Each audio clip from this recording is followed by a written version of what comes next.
আহে যে বাপ আপুনি কৈছে ৰ'ব সিদিনা ভূমিকম্প আহিছিল ঈশ্বৰৰ নাম লৈ আপুনি কি মোক ভূমিকম্পই জাপি দিব নেকি দিব তাৰ ভূমিকম্পৰ প্ৰতি যিটো হয় দুশ্চিন্তা এই দুশ্চিন্তাৰ পৰা মুক্ত হ'ব পাৰি একমাত্ৰ মাধৱ সেইকাৰণে হৈছে মাধৱ মাধৱ নাম প্ৰসনত পুষ্কৰে মাধৱ মাধৱ হৃদয়ত অনিৰন্তৰে সাধু হবে মাধৱ মাধৱ নাম উচ্চাৰয় সমস্তে কাৰ্যত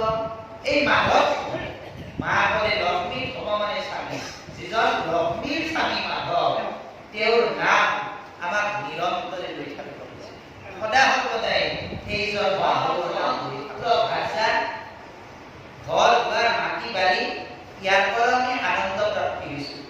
কিন্তু এইবিলাক আনন্দ চিৰস্থায়ী ই অশাশ্বত আনন্দ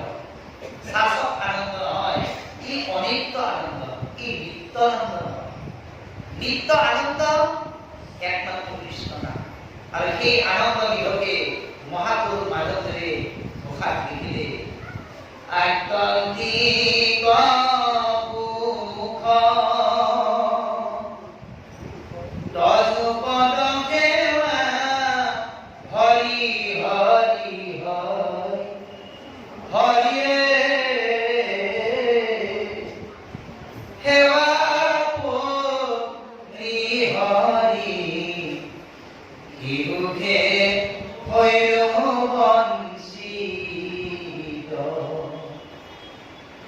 মায়াময়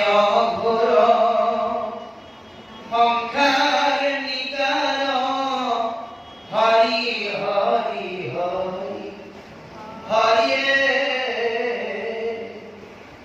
তাকে মানি মগ্ন হই লামুৰ শীত আত্যন্তিক গতিকে আমাৰ জীৱনত মই সেইদিনাও কৈছোঁ আপোনালোকক দ্বাদশ স্কন্ধ ভাগৱতত তিনিটা প্ৰলয়ৰ কথা মহামুনি শুকদেৱে ৰজা পৰীক্ষিতক ক'লে আমাৰ জীৱনত তিনিটা প্ৰলয় আহে নিত্য প্ৰলয় নিত্য নৈমিত্তিক প্ৰলয় আৰু আত্যন্তিক